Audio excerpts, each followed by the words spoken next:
Pada kesempatan ini, saya akan melakukan demonstrasi kontekstual penerapan segitiga distribusi. Saya bernama Syukri, calon guru penggerak angkatan 6 dari SMA Negeri 1 Sakti, Kabupaten Pedia, Provinsi Aceh. Apa itu segitiga restitusi?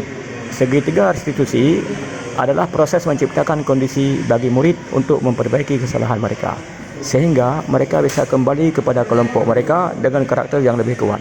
Itu pendapat Gosun tahun 2004. Segitiga restitusi, seperti kita lihat pada gambar ini, ada 3 proses, yaitu menstabilkan identitas, kemudian validasi kesalahan, kemudian juga menanyakan keyakinan. Ya. Kasus 1, Cut sudah berulang kali datang terlambat ke sekolah. Setelah beberapa kali dinasihati oleh wali kelasnya, ternyata si Cut masih juga terlambat tiba di sekolah. Setelah ditanyakan, ternyata si Cut setiap pagi harus membantu mengantar jualan ibunya dulu ke pasar dan mengantar adiknya ke sekolah terlebih dahulu sebelum ke sekolah. Berikut kita lihat kasusnya.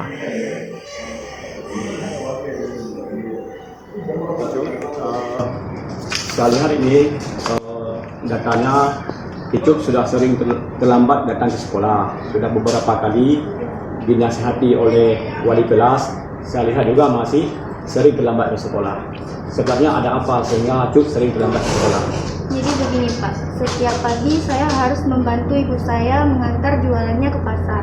Lalu saya harus mengantarkan adik saya ke sekolah. Oke. Dan di situ saya baru bisa berangkat ke sekolah. Oh begitu, jadi membantu orang tua dulu. Iya. Bagus itu, cuman supaya tidak terlambat ke sekolah, besok-besok usahakan agar datang mengantar jualan orang tua itu lebih cepat 30 menit.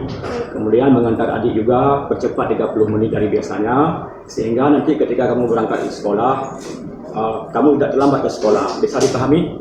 Bisa. Jadi kamu harus mengatur waktu dengan benar, ya. Oke, terima kasih. Setelah mendengar nasihat dari Pak Syukri, saya sudah dapat mengatur waktu antara membantu orang tua dan jadwal pergi ke sekolah, sehingga saya sudah tidak terlambat lagi ke sekolah. Kasus kedua, Rina sering tidak mengerjakan tugas sekolah yang diberikan oleh gurunya. Beberapa guru sudah menasihatinya untuk mengerjakan tugas tersebut di rumahnya. Namun si Rina masih sering juga tidak mengerjakan tugas tersebut. Setelah ditanyakan, ternyata si Rina sepulang sekolah harus membantu orang tuanya jualan di warung keluarga, sehingga tidak sempat lagi mengerjakan tugas-tugas sekolah. Setelah dinasihati, si Rina memahami ada waktu senggang saat dia jualan yang juga dapat mengerjakan tugas sekolah sambil tetap jualan di warung keluarganya. Berikut kita lihat kasusnya dalam video berikut.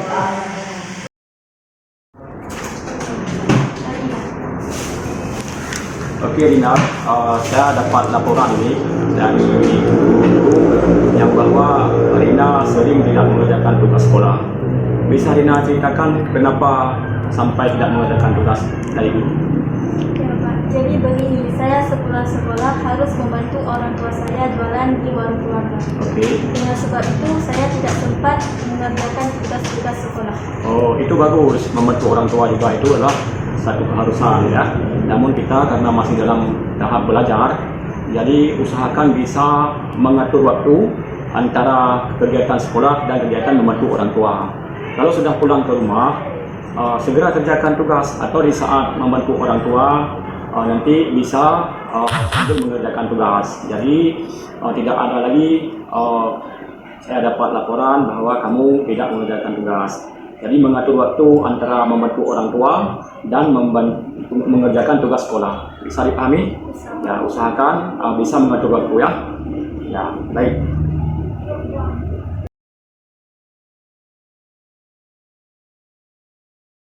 Saya mendapatkan nasihat dari Pak Syukri, saya sudah bisa berubah dan mengatur waktu untuk membantu orang tua dan mengerjakan tugas-tugas sekolah dengan